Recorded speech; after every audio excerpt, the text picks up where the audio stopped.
ఈ ప్రాబ్లం చూడండి. A spherical conductor of radius 12 cm has a charge of 1.6 into 10 to the power of minus 7 coulomb distributed uniformly on its surface. What is the electric field inside the sphere, just outside the sphere, at a point 18 centimeters from the center of the sphere? మన motive ఏంటి అంటే ఒక spherical conductor ఇవ్వడం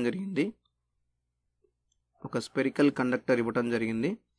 ఈ spherical conductor యొక్క radius r. ఈ spherical conductor మీద కొంత ఛార్జ్ ఇవ్వటం జరిగింది. ఈ ఛార్జ్ అంతా సర్ఫేస్ అంతా డిస్ట్రిబ్యూట్ అయి ఉన్నది. ఆ ఛార్జ్ q. మనం ఏం చేయాలంటే ఈ సెంటర్ దగ్గర ఉన్న electric field, just out side the spear అంటే ఈ పక్కనే ఉన్న ఎలక్ట్రిక్ ఫీల్డ్, ఎంతో కొంత డిస్టెన్స్లో ఉన్న ఒక పాయింట్ దగ్గర ఉన్న ఎలక్ట్రిక్ ఫీల్డ్ మనం కనుక్కోవాల్సి ఉంది. ఈఓ, E1, E2 అనుకుందాం. మనం కనుక్కోవాల్సింది ఏంటి? E1, E2, E at the centre. ఈ 3 ఫీల్డ్స్ మనం కనుక్కోవాల్సి ఉంది. అదే మన మోటివ్. ఇప్పుడు ఇన్వెస్టిగేట్ చేద్దాము. ఇవ్వబడిన charge Q is equal to 1.6 into 10 to the power of minus 7 కూలుమ్. ఆ స్పెరికల్ కండక్టర్ యొక్క radius r is equal to 12 centimeters. మనకు ఆల్రెడీ తెలుసు 1/4πε0 is equal to 9 into 10 to the power of 9 newton metre square per coulomb square. ఇప్పుడు resolve చేద్దాము. ఈ not ఏంటి అంటే centre దగ్గర ఉన్న ఎలక్ట్రిక్ ఫీల్డ్. కానీ ఒక స్పెరికల్ సర్ఫేస్ మీద ఛార్జ్ అంతా డిస్ట్రిబ్యూట్ అయి ఉంది. ఈ ఛార్జ్ వలన ఈ సెంటర్ దగ్గర ఉన్న ఫీల్డ్ ఏమవుతుందంటే 0 అవుతుంది. ఎందుకు అవుతుందంటే ఈ ఛార్జ్ అంతా కూడా బయట వైపుకి డిస్ట్రిబ్యూట్ అయి ఉన్నది. వీటి యొక్క ఫీల్డ్ కూడా బయట వైపుకి ఉంటుంది.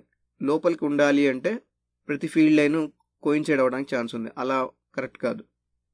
సో అటువంటప్పుడు ఫీల్డ్ ఏమవుతుంది? అక్కడ 0 అవుతుంది. కాబట్టి సెంటర్ దగ్గర ఉన్న ఫీల్డ్ 0. ఇప్పుడు E1 కనుక్కుందాం. E1 ఏంటి అంటే జస్ట్ ఆ సర్ఫేస్ దగ్గర ఉన్న ఒక పాయింట్. ఇది సెంటర్ దగ్గర నుంచి r అనే డిస్టెన్స్లో ఉంటుంది.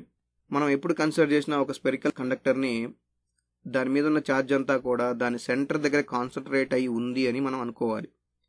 అలా సెంటర్ దగ్గర కాన్సన్ట్రేట్ అయి ఉన్న ఒక ఛార్జ్కి కొంత డిస్టెన్స్ అంటే రేడియస్ అంత డిస్టెన్స్లో ఉన్న ఒక పాయింట్ దగ్గర మనం ఫీల్డ్ కనుక్కోవాలి. అదే field on the surface of the conductor. దానికి ఏం రాయాలంటే 1/4πε0 q by ఆ radius r square, that is equal to 9 into 10 to the power of 9 into q వచ్చేప్పటికి 1.6 into 10 to the power of minus 7 divided by distance వచ్చేటప్పటికి 12 centimetres అంటే 12 into 10 to the power of minus 2 whole square, that is equal to 9 into 16 into 10 to the power of 9 into 10 to the power of minus 8గా రాస్తాను న్యూమరేటర్ని. అలాగే డినామినేటర్ని వచ్చేటప్పటికి 12 into 12 into 10 to the power of minus 4.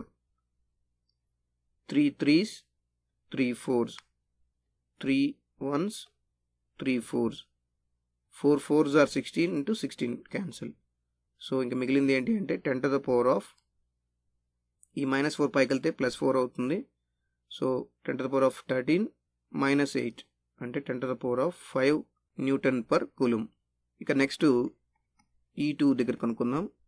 ఇక్కడ కూడా total charge centre దగ్గర concentrate అయ్యింది అనుకుంటే ఆ centre దగ్గర నుంచి ఈ సెకండ్ పాయింట్ దగ్గర ఉన్న డిస్టెన్స్ని R అనుకుంటే ఈ పాయింట్ దగ్గర ఉన్న ఫీల్డ్కి ఫార్ములా ఏంటి అంటే 1/4πε0 q by r square, that is equal to 9 into 10 to the power of 9 into 1.6 into 10 to the power of minus 7 divided by 18 centimeters ఉంది ఆ point. So 18 into 10 to the power of minus 2 whole square, that is equal to 9 into 16 into 10 to the power of 9 into 10 to the power of minus 8 divided by 18 into 18 into 10 to the power of minus 4. 9 1s, 9 2s, 2 1s, 2 8s, 2 4s, 2 9s, that is equal to 4/9 into 10 to the power of 5 newton per కూలుమ్.